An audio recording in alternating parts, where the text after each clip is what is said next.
Hey guys, it's your boy Chad here, back again with another News Time Cold Open. So Frozen 2 did really well at the box office a couple of weeks ago, and I decided to pitch my new theme songs for the next three Frozen movies, because you know there's going to be some more. So I got my piano with me. Here's the first one for Frozen 3, alright? It might sound a little bit familiar, but that's how music goes, baby. Okay. Frozen, frozen, frozen, frozen, frozen, frozen, frozen, frozen, frozen, frozen, frozen, frozen, frozen, frozen, frozen, frozen, frozen, frozen, frozen, frozen. Okay, now I know that one sounded familiar. Again, that's just how music rolls, baby. Next one is for the crossover with the Incredibles. This one involves Frozone joining Elsa and Anna on their journey. This one also might sound a little bit familiar. Frozen, he's in the new Frozen. Oh, Frozen, you'll play the other black guy. And it just kind of goes on like that, sort of like Star Trek. And then the last one is for the Olaf and Sven spinoff called Olaf Get Lost. I assume Olaf gets lost somehow, and Elsa and Anna are barely in this one. Maybe in the tip in the tank of the movie. So here we go. Olaf gets lost. There we go. All right. I hope Disney uses the songs. Bye. It's news time. Delivering to you the news you didn't know about, the news you didn't care about, and the news you didn't know you cared about. With host, Chad White. Now, here's that host, Chad White.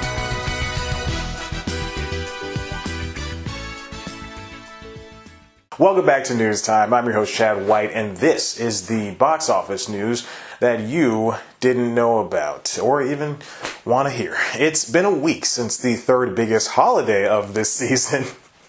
Right after Christmas and National Bologna Day, October 24th has never been so lit. And exactly 4 days after the end of the Thanksgiving box office, one of the biggest weekends in film.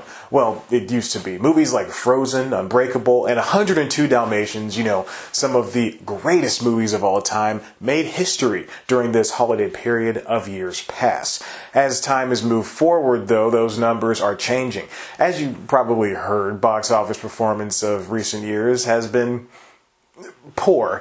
People just want to stay home and stream whatever they want. Look at The Irishman. It's only in a handful of theaters compared to Joker, and it's probably going to make a fraction of the money. A fraction of a fraction, even. I've talked about box office performance before. The summer box office is the time for movies to shine. Blockbuster movies, to be precise, but that's a whole different category from fall and winter movie seasons. View it like this. Spring is for your indies and comedies. Summer is for big ticket movies and superhero fun fests.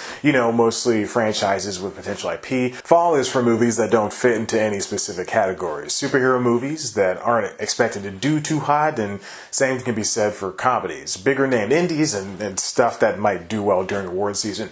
The key word is might. Then there's winter. It holds all of the Oscar-worthy movies, the biggest of the big franchise names, and horror movies that will probably get needless sequels.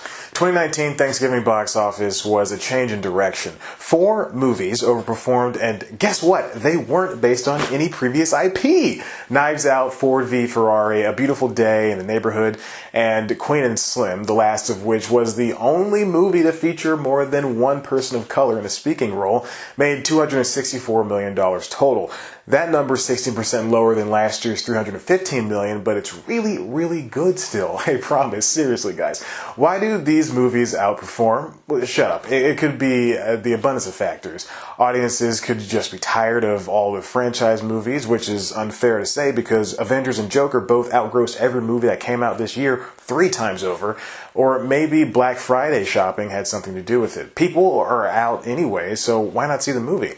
They could also be tired of of what Netflix chooses them to see. Streamers may be fighting for our attention, but that doesn't mean we're going to watch everything on them. And speaking of, since The Irishman came out, audiences, mostly the dedicated ones, may just want to keep up with what they are sure to be popular movies during the award season.